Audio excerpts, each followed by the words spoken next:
جس کے پاس مرشد نہ ہو وہ قرآن پڑھ کے گمراہ ہو جاتا ہے۔ قرآن میں کیا لکھا ہے؟ کس کے اوپر آیا تھا؟ حضور کے اوپر۔ کن کے لیے آیا تھا؟ صاحب ایمان مومنین کے لیے جو حضور کے ساتھ۔ کیا لکھا ہے اس میں؟ کہ عورت اتنے رشتہ دار ہیں ان کے سامنے پردے کی ضرورت نہیں۔ قرآن میں ہے یہ، جیسے باپ ہے، بھائی ہے، بیٹا ہے۔ تو اب قرآن کی اس آیت کو دیکھ کے عرب میں یہ کلچر ہے۔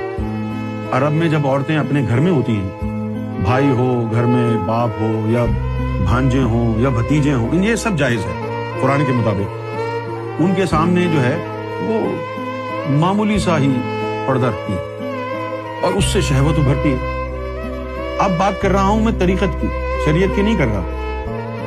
جو طریقت میں ہوتا ہے، طریقت کے قوانین شریعت سے 1000 گنا زیادہ سخت ہے۔ شریعت میں تو یہ ہے جو قرآن میں لکھا ہے، لیکن طریقت کہتی ہے کہ جب تک تیرے قلب کے اوپر 1,80,000 جالے ہیں جس میں 30,000 شہوت کے ہیں، طریقت نہ بھائی کے سامنے بے پردہ ہونے دے گی، نہ باپ کے سامنے، نہ بیٹے کے سامنے۔ اب مرشد کے بغیر جنہوں نے قرآن پڑھا وہ قرآن کو سمجھ نہیں سکے۔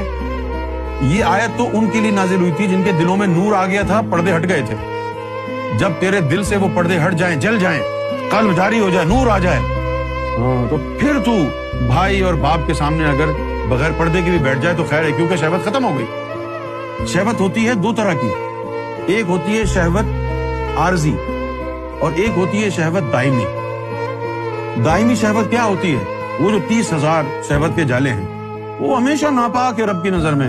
وہ بولے سارے دن نہاتا رہے، غسل کرتا رہے، بھلے سارے دن وہ قرآن کی تلاوت کرتا رہے، دل کے اوپر جو 30,000 جالے شہوت کے پڑے ہوئے ہیں، بھلے وہ بھائی ہو، بھلے وہ باپ ہو، کوئی بھی ہو۔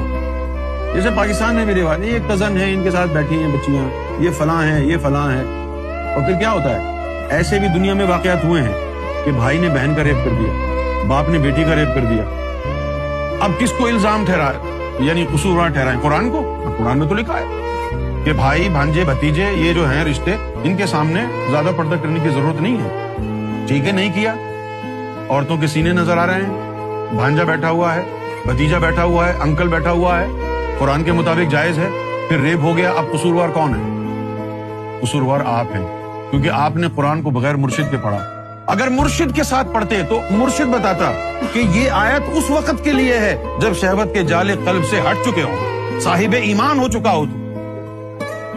جب تک یہ قلب کے اوپر 30,000 شہوت کے جالے ہیں، نہ کوئی انکل، نہ کوئی بھائی، نہ کوئی باپ، کسی کا کوئی بھروسہ نہیں ہے۔ یہ ہے طریقت کی بات۔